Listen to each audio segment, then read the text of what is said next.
Present ఈ రాష్ట్రంలో. అయితే రేవంత్ రెడ్డి గారు మొన్న రీసెంట్లీ ఒక ఊరికి మారుమూల ఊరికి పోయిండంట. వీళ్ళ యొక్క మంత్రులు అందరిని తీసుకొని పోయిండు. ఊర్లో అందరితో కూర్చొని మాట్లాడే క్రమంలో మీకేం కావాలో, మీ హామీలు అన్ని నెరవేరినాయి కదా, అన్ని అయినాయి కదా, మీకు ఇంకేమైనా కావాలా అని అడిగిండు అన్నట్టు. అడిగితే ఫస్ట్ ఒక ముసలాయన పెద్ద ఆయన నిలబడి మా ఊరికి ఒక హాస్పిటల్ కావాలా సార్ అని చెప్పేసి ఆయన అన్నాడు. ఇమ్మీడియట్ ఎవరు ఆ పక్కన సెక్రటరీకి ఫోన్ దామోదర్ రాజారావు వచ్చి మాకు చేద్దాం అని, ఆరోగ్య మంత్రి కదా అని చెప్పేసి పలానా ఊరు ఈ ఊర్లో మనకి ఇమ్మీడియట్ గా హాస్పిటల్ శాంక్షన్ చేయాలని నువ్వు అని చెప్పేసి ఆయనతో ఫోన్ లో మాట్లాడింది. నెక్స్ట్ ఒకటి తీరిపోయింది కదా, ఇంకోటి ఏం కావాలని అడిగింది. ఇంకోటి ఏం కావాలని అడిగితే మాకు ఊర్లో బస్ స్టాండ్ లేదు సార్, మాకు ఒక బస్సులు రావాలి మాకు అని చెప్పేసి అంటే ఇమ్మీడియట్ గా మళ్ళా ఫోన్ తీసుకుని రవాణా శాఖ మంత్రికి ఫోన్ చేసి ఈ ఊరికి బస్ స్టాండ్ కావాలి, బస్సులు రావాలి, పొద్దున సాయంత్రం అన్ని తిరగాలని చెప్పేసి ఆయన మాట్లాడారు.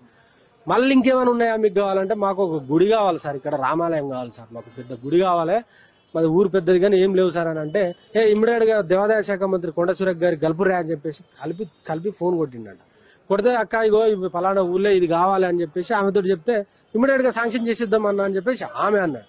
మళ్ళీ ఇంకేం కావాలి అని అంటే ఇక పలానా పిల్లగాలని అంటాడు ఒక అబ్బాయి యూత్ లేచి మా ఊరికి బడి లేదు సార్, ఓ బడి ఓ కాలేజ్ కావాలి మాకు అని చెప్పేసి ఆయన అన్నాడట. బడి ఏమన్నా నేనే విద్యాశాఖ మంత్రి, బడికి ఏమున్నది చల్ అని చెప్పేసి సెక్రటరీకి ఫోన్ చేసి ఇమ్మీడియట్ గా ఫోన్ కలిపేస్తే ఈ ప్రిన్సిపల్ సెక్రటరీ ఉన్నారు దానికి కలుపు అని చెప్పేసి ఫోన్ కలిపిండంట. కలిపి నేను ఆదేశాలు ఇస్తానా, ఈ ఊరికి ఒక బడి, junior college, degree college immediate గా శాంక్షన్ చేయాలా మీరు చెప్పేసి ఆదేశాలు ఇచ్చిండంట.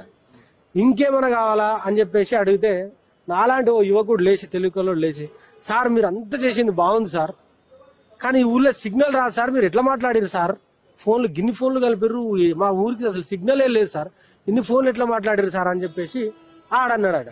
అనగానే మనోడు అరే నీ అమ్మ సిగ్నల్ లేకుండా ఎట్లా పోయినాయి ఆ ఫోన్లో చెప్పరా అనా మీరు పక్కన ఉన్న అని అంటే ఆడ ఏం చేస్తుండో రేవంత్ రెడ్డి అనేది కనీసం ఖాయల్లో లేడు మనిషి, ఆయనకి ఏం చేస్తుండో తెలియదు.